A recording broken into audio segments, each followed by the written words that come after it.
Hello everyone, সকলে কেমন আছো? আশা করি সকলেই ভালো আছো আর আমিও তোমাদের ভালোবাসায় অনেক ভালো আছি। আজকের ব্লগটা পুরো সারপ্রাইজই বলতে পারো। পার্সেল দাদা কল করে বললো যে তোমার একটা পার্সেল আছে। আমি আর ভেবে পাই না যে কি পার্সেল আছে, আমি তো কোনো কিছু অর্ডার করিনি। তারপর পার্সেল দাদাকে বললাম রং অ্যাড্রেসে চলে এসেছে, তুমি ভালো করে একবার দেখো। তো বললো না না, পার্সেলটা তোমারই। তো আমি দেখি ঠিক আছে, পার্সেলটা আমার যখন তখন আনবক্সিং করে দেখাই যাক। তো ভেবেই পাচ্ছিলাম না যে এত বড় পার্সেলের মধ্যে কি বা আছে।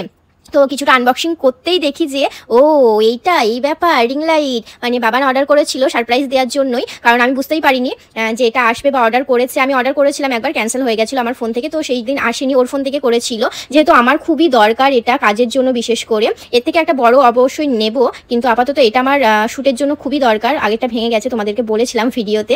তো এইটা যে এত বড় সারপ্রাইজটা দেবে আমি বুঝতেই পারিনি। আমি তো দেখে প্রচুর খুশি হয়ে গেছি, কারণ আমার রিং লাইটের জন্য ভিডিও বানানো হচ্ছিল না আর ভালো শ্যুটও করা হচ্ছিল না। আউটডোর বলো ইনডোর বলো কোনোটাই শ্যুট হচ্ছিল না রিং লাইট ছাড়া। তো এখন চলে এসেছে, আমি প্রচুরই খুশি হয়ে গেছি। মানে এতটাই খুশি ভাবতে পারবে না।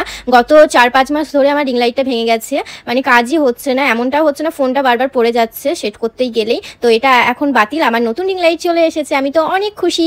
আজকে তোমাদের মিনি ব্লগটা কেমন লাগলো অবশ্যই কমেন্ট বক্সে জানাবে, আর ভিডিওটা ভালো লাগলে একটা লাইক। সবাই সুস্থ থাকবে, ভালো থাকবে, নেক্সট ভিডিও দেখা হবে, টাটা বাই বাই।